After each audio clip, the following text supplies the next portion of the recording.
Welcome back to another episode of Science Corner with Konstantine.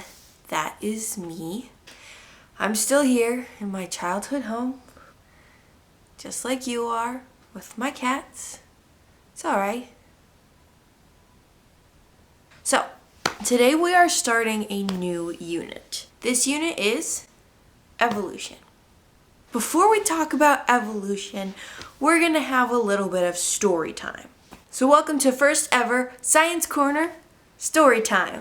Today, the story of Charles Darwin, a seasick bro who ended up changing the world. So Charles Darwin is probably one of the most famous scientists of all time because he is the reason why we study evolution in school now.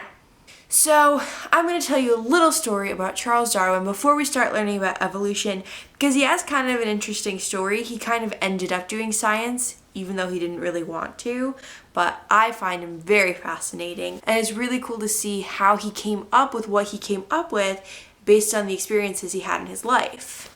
So let me set the scene. On a young Charles Darwin, the fifth of 6 children, a young boy in England, born in 1809, living his child life with his dad, Mr. Darwin, the doctor. So when Charles is like 16, he is an apprentice doctor for the summer under his dad. He was like, all right, cool. So his dad says, all right, son, you're going to go to medical school. Not any medical school, the top medical school in the entire UK. He was like, all right. So he gets there. Turns out Charles Darwin is not into it. He doesn't study. Surgery makes him sick. He doesn't go to class. He basically is like a frat boy. He was not doing well. So dad says, nope, you're out of medical school. You're going to Christ College. What do they study at Christ College? Religion. Christ College would be the first step in becoming a priest. So he sends his son Charles to go to priest school, basically. But again, he is not into school and he's not doing his work and he's not doing what he's supposed to do. He doesn't take school seriously. But then Charles makes a couple friends, notably one professor named Henslow. So at this church college, at Christ College, Darwin's buddy Henslow studies plants and he becomes friends with Henslow and he's talking to Henslow. Henslow sees studying nature as a way of being closer to God. So then Charles kind of has this like, oh, all right, so I can be at this school where we study religion, but I can also study nature. So then Charles says, hey, all right, sure, I'll study God at Christ College, but I'm going to do it by studying nature. So then Charles starts collecting bugs, taking samples, taking walks in the woods. So instead of becoming a priest, he sort of pivots and becomes a naturalist or somebody who studies the natural world. So he graduates from Christ College, he knows a lot about nature, he's not going to be a priest, and basically says, I'm going to party with my friends. So he goes on a trip, his post-grad life, and his buddy Henslow sends him a letter and says, hey, Charles, I know something you could do. I have recommended you for a job on a boat. Charles was like, okay, whatever, I'm living my life. Turns out it's not actually a job. It's a you pay for it trip on a boat around the coast of South America. And this boat is none other than the HMS Beagle, led by Captain Robert Fitzroy. Well, this trip that Fitzroy was taking was to catalog the coast of South America. So he was supposed to go along, map it out, see what was there. Basically, Charles Darwin was just going to tag along and look at the nature, write in his journal, be along for the ride, basically. Well, Charles Darwin's dad, who sent him first to medical school, which was a fail, and then thought he might become a priest, was like, no way, I am not paying for you to go on this boat. Then Charles's brother-in-law says, no, don't you want him to go on the boat for 5 years? Yes, you do. So finally, he convinces his dad to pay for his trip on the HMS Beagle that's going to go around the coast of South America. So this boat trip was scheduled to take 5 years. At this point, Charles Darwin is maybe in his early 20s. He still doesn't know what he's doing. But here's one thing about Charles Darwin. He got terribly seasick. And if you are terribly seasick and you are living on a boat for 5 years, that may not be the best place for you to be. So Charles Darwin, in his seasickness state, would be like, "Excuse me, Robert, drop me off. I can't be on this boat." So basically what ended up happening is Fitzroy would drop Darwin off in like someplace in South America. He'd be like, "All right, I'll pick you up in 3 months."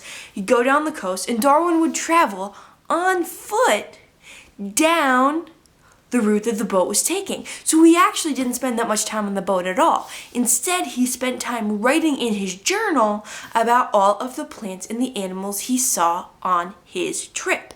So Charles Darwin's seasickness led him to discover a lot of really cool things in South America. So seasick Darwin went to this place off the coast of South America called the Galapagos Islands, which is where he studied a lot of birds, a lot of tortoises, and took a lot of data for his little notebook that he kept on his seasick boat journey.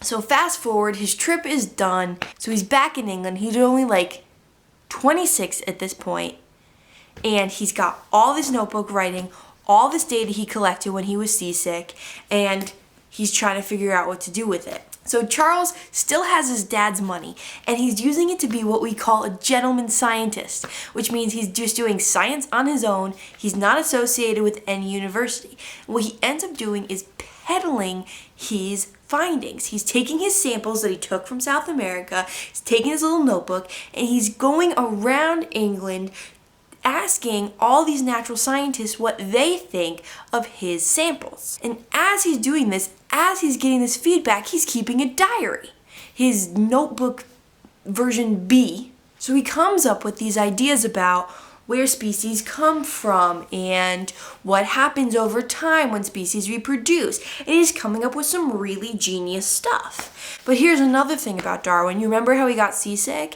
He was a very sickly man. So some point in that, he ends up getting really sick, moving out to the country, writing a lot more.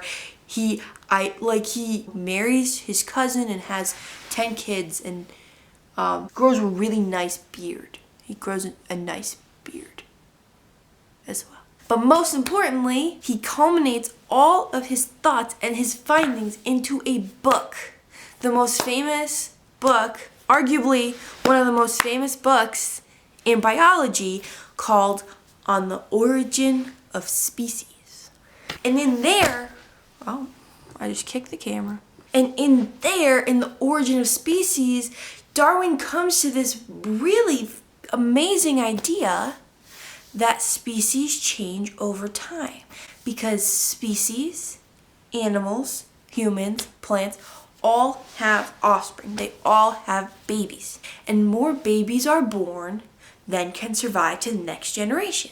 The babies who do survive for a reason. Either they are stronger, or they are better, or they are in some way better suited to the environment. Those babies have more babies that have those good traits. And all of that is Darwin's theory that he called natural selection. This was a huge deal. So this was a time where scientists didn't know a lot. And a lot of the world and a lot of what people thought was fueled by religion. So Darwin came out and said, hey, wait a second. Humans are animals. Maybe humans came about in this way too. And a lot of people didn't like it. So he contributed a lot to science, but he also had a lot of controversy because of what he wrote. Darwin didn't really even go into humans that much. He basically said, humans are animals. So maybe these ideas connect to humans too. So Charles Darwin went from this sickly frat boy who couldn't make it through college to one of the greatest scientific minds that we've ever known. And he contributed so much to what we know about how species come about and how organisms change over time. And he did have a really nice beard. Science Corner with Konstantine.